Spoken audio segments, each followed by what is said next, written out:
Okay, welcome everyone to the review for Skills Quiz 41, the easiest skills quiz ever.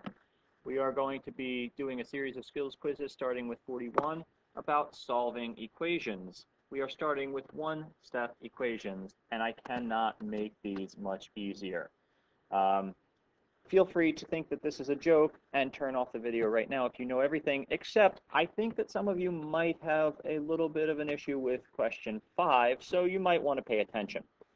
All right, when we are solving one-step equations, we ask ourselves, what step has been done and how do I undo it? For the first one, I have multiplication. How do I undo it?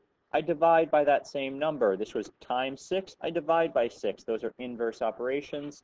They solve the problem for me.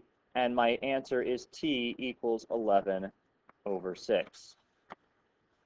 The next one, this is division. How do I undo division? Well, I undo it with multiplication. I had divided by 3, so now I multiply both sides by 3. Remember, what I do to one side, I must do to the other. Those 3's divide to 1, and so I get g by itself. G is equal to 12 times 3, which is 36. Next, 17 plus h. I had added 17, now I subtract 17 to get h by itself. I'm always trying to isolate my variable. H is equal to 12 minus 17, which is negative 5. Just make sure you don't make any mistakes with your negatives or your fractions, and you will be good. This next one, u minus 4 equals 18. How do I undo subtraction? With addition, of course. Plus 4 plus 4. U is equal to 18 plus 4, which is 22.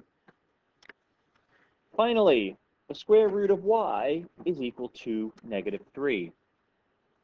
Notice, before we had done inverse operations. Over here, we're testing division and multiplication. Those are inverses of each other. Over here, we are testing addition and subtraction. Those are inverses of each other. The question is, what is the inverse of square root? Well, some of you probably know it, some of you maybe not. The inverse of square root is squaring. So if we square that side and square this side, we will have our answer. Notice I have to square the whole thing. See those parentheses? They must be there. I square the entire side. The square root of y times the square root of y, square root of y times the square root of y, is equal to just y. That's what this means right here. When I say the square root of y squared, that's the same thing as saying square root of y times square root of y. That's going to equal y. So I have y equals, and then what am I going to do? I'm going to do y equals negative 3 times negative 3. Do not forget what you are doing here. Negative 3 times negative 3, you need to have the negative twice because the answer is really y equals 9. Okay? The most common mistake is to see a problem like this. Square root of y equals negative 3.